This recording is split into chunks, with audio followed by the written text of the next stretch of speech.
경제하는 사람들의 마음을 읽어보는 호모 이코노미코스입니다. 부동산을 사고 파는 데 있어서 중요한 부분 중에 하나가 세금입니다. 누구도 피할 수 없기 때문인데요. 그 가운데서도 양도세는 가장 복잡한 세금에 속합니다. 하지만 그런 만큼 또 절세 여지도 있다고 하는데 고경남 세무사와 자세히 알아보겠습니다. 안녕하세요, 세무사님. 안녕하세요. 갖고 있으면 보유세, 죽으면 상속세, 팔 때는 또 양도세. 제가 볼 때 양도세가 제일 어렵지 않나요? 복잡하고?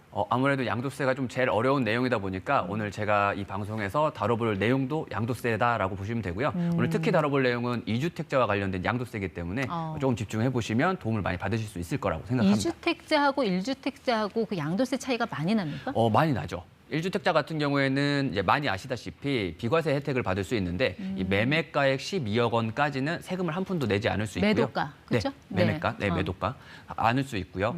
만약에 2주택자 같은 경우에는 이 1주택 비과세 혜택을 받을 수가 없다라는 차이점이 있죠. 근데 이주택자여도 내 의지와 상관없이 어쩔 수 없이 그런 이주택이 되는 그런 경우도 있지 않나요? 네. 어쩌다 2주택이라고 표현할 수가 있는데 내 의지와 상관없이 2주택이 될 수 있는 경우들이 많이 있습니다. 그중에 대표적인 케이스들은 뭐 이사를 가기 위해서 주택을 취득했거나 또는 상속을 받았다거나 아니면 이제 연로하신 부모님을 동고병양하거나 아니면 주비 있는 사람들끼리 결혼을 해서 2주택자가 되거나 이런 케이스들이 대표적인 케이스다라고 볼 수 있겠죠. 가장 흔한 게 이사가 아닐까 싶은데 1주택자처럼 뭐 비과세 무조건 해줄 것 같지는 않고 뭐 좀 조건이 따라옵니까? 네, 지켜야만 하는 규칙이 있는데요. 이때 이 규칙을 1, 2, 3 규칙이라고 좀 표현을 해볼 수가 있거든요. 먼저 이 규칙을 지키면 비과세를 받을 수 있는데 첫 번째 주택을 취득을 하고 난 다음에 1주택을 보유하고 있는 상태에서 최소한 1년 이상은 지난 뒤에 새로운 집을 취득해야만 합니다. 그래서 1. 네, 그래서 1이고요. 이 두 번째 2는요. 내가 기존에 가지고 있던 집이 당연히 비과세 조건을 충족해야 하겠죠. 2년 이상의 보유 기간을 충족해야만 하고요. 만약에 취득 당시에 조정 대상 지역에 있었던 주택이었다라고 한다면 2년 이상의 거주 기간도 반드시 지켜야만 합니다. 네, 그래서 2. 그리고 마지막으로 이 세 번째 3 규칙은 새로운 신규 주택 B주택을 취득한 날로부터 3년 이내에 기존 A주택을 팔았을 때 비과세 혜택을 받을 수 있다라고 보시면 되겠죠. 이 세 가지 조건을 다 충족을 해야 된다는 거죠? 네, 이 세 가지 조건을 다 충족할 때만 잠깐 2주택이 됐다 하더라도 1주택자처럼 비과세 혜택을 받을 수 있다라고 보시면 됩니다. 저 취득하고 3년 이내 매도하기로 한 저거 있잖아요. 저거 원래 2년 이내 아니었습니까?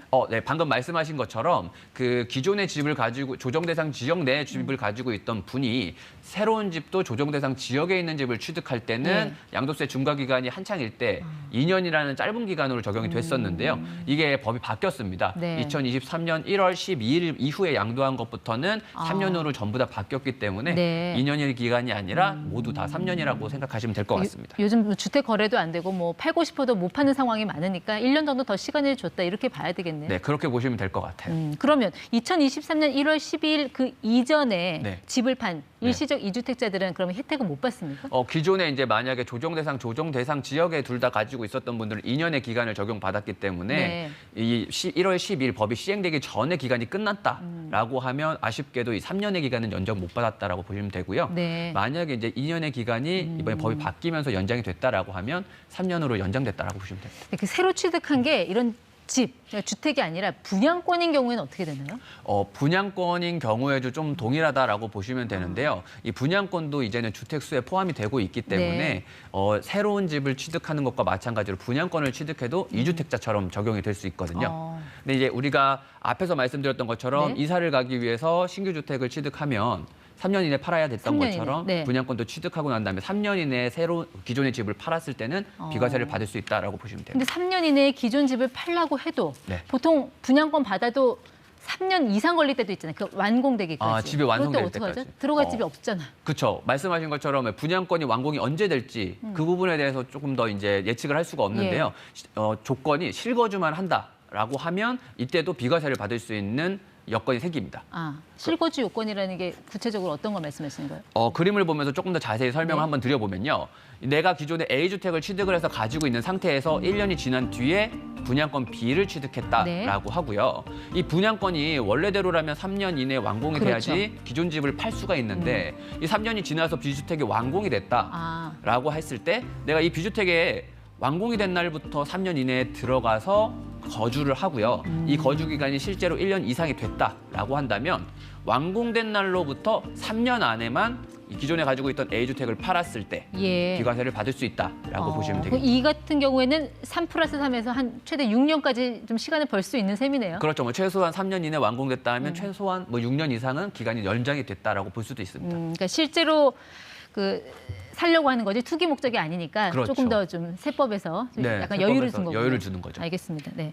근데 분양권 당첨돼서 새 아파트에 거주하는 경우 말고 네. 내 집이 낡아서 재개발 재건축되는 경우 있잖아요. 네. 이럴 땐 공사 기간 동안 내가 살 집 없으니까 이때 또 집을 사게 되는 경우가 있는데 이럴 때도 일시적 이주택자 아닌가요? 일시적 이주택자에 해당할 수가 있고요. 이때도 비과세를 받을 수가 있습니다. 방금 말씀하신 것처럼 내 집이 이제 낡아서 재개발 재건축이 되면 실제 거주하기 위해서 집을 취득할 수도 있거든요. 네. 이걸 대체주택이라고 하는데 이 대체주택에서도 실제 거주만 한다면 비과세를 받을 수 있습니다. 대신에 이제 여기서 지켜야 되는 조건이 3가지가 있는데 한번 살펴보면요. 이 대체주택에서는 최소 1년 이상을 거주를 반드시 해야만 하고요. 예. 두 번째는 이 신규 주택이 완공된 후에 3년 안에 세대전원이 이사를 들어가고 실제로 1년 이상 살아야만 합니다. 그리고 난 다음에 분양권 그 조건하고 비슷하네요. 그렇죠. 실제 네. 거주를 위한 조건이기 때문에 이 실제 거주는 1년 이상 거주를 했을 때로 인정을 받을 수 있으니까요. 네. 그리고 마지막으로는 신규 주택이 완공된 날로부터 아까 분양권과 마찬가지로 3년 안에만 기존의 대체 주택을 팔았을 때 예. 비과세를 받을 수 있다라고 보시면 되겠죠. 알겠습니다. 이사의 경우를 좀 깊이 있게 우리가 들여다봐도 네. 상속해서 내가 상속받아서 또 일시적으로 이주택자 되는 경우 있잖아요. 네. 이때는 어떤 비과세 혜택을 받을 수 있습니까? 상속을 통해 가지고 주택을 취득해서 이주택자가 됐다 하더라도 기존에 내가 보유하고 있던 주택을 팔 때는 1주택자처럼 비과세 혜택을 받을 수 있는데요. 네. 그림을 한번 보면서 설명을 드려보면 뭐 딸이 주택을 한 채 소유하고 있고 어머니가 주택 한 채를 소유하고 있는 상태에서 어머니가 사망을 하시면서 주택을 상속받았다. 그러면 이때 딸 입장에서는 어쩔 수 없이 이주택자가 되거든요. 네. 그렇다 하더라도 딸 본인이 소유하고 있던 주택, 이 주택을 팔 때는 비과세 요건만 충족했다라고 네. 하면 이주택자더라도 1주택자와 동일하게 비과세 혜택을 주어지고 있다라고 보시면 됩니다. 앞에 이사의 경우는 3년 안에 팔면 된다고 하셨는데 네. 상속은 뭐 상속받고 나서 몇 년 안에 팔아야 된다 이런 게 있습니까? 이사 같은 경우에는 3년이라는 기간이 있지만 상속은 내가 예측해서 받는 주택은 아니다 네. 보니까 기간에 대한 제한이 없습니다. 따라서 기간 제한 없이 팔 수 있다라는 자유로움이 있는데 네. 대신 좀 지켜야 되는 부분은 내가 기존에 보유하고 있던 주택을 팔았을 때에만 양도세 비과세 혜택을 받을 수가 있는 거고요. 네. 상속을 받은 상속주택을 팔 때는 양도세 비과세 혜택을 받을 수 없기 때문에 이 부분에 대해서만 조금 주의해 주시면 됩니다. 이거 헷갈리면 안 되겠네요. 네. 네. 자, 돌아가시기 전이라도 부모님이 돌아가시기 전이라도 너무 연로하셔서 네. 자식된 도리 입장에서 왜 합가를 해서 같이 이렇게 살면서 봉양하기 위해서 그런 경우 있잖아요. 네네. 이때는 세대가 합쳐지면 이주택자 되는 거잖아요. 그렇죠. 이럴 때는 비과세 혜택 어떻게 받습니까? 이때도 마찬가지로 비과세 혜택은 받을 수 있습니다. 당연히 말씀하신 것처럼 효자기 때문에 세금 혜택을 더 줘야 되거든요. 그래서 이때는 세대를 합쳐서 이주택자가 된 날로부터 10년 안에만 둘 중에 어떤 주택이든 비과세 요건을 충족하고 있는 주택이라고 하면 팔았을 때 비과세 혜택을 받을 수 있다라고 보시면 되겠죠. 이 경우는 상속과 달리 본인 주택이나 부모 주택 상관없이 비과세 혜택을 받을 수 있다는 거네요. 네, 그렇습니다. 말씀하신 여러 가지 케이스 중에 결혼은 어떻습니까? 요즘 뭐 결혼 정년기가 점점 늦어지면서 네. 다들 집 한 채씩 갖고 네. 합쳐지는 경우가 많은데 그런 케이스들이 꽤 있는데요. 만약에 집을 한 채씩 가지고 있는 사람들이 결혼을 해가지고 동일하게 세대를 합쳐지면서 이주택자가 됐다라고 하면 똑같이 먼저 파는 주택에 대해서 비과세 요건만 갖추고 있다면 비과세 혜택을 받을 수 있는데 네. 방금 전에 살펴본 거와 같이 동거봉양할 때는 10년이라는 기간이었지만 네. 결혼일 때는 5년이라는 기간으로 조금 줄어든다라고 보시면 될 것 같습니다. 알겠습니다. 기존의 비과세 혜택이라는 건 각각의 경우 1주택에 해당하는 그 비과세 요건만 충족하면 된다는 말씀이시죠? 네, 맞습니다. 알겠습니다. 2주택자라고 뭐 무조건 세금 많이 거 아니고 상황에 따라 혜택이 있다는 것도 꼼꼼히 확인하면 좋을 것 같습니다.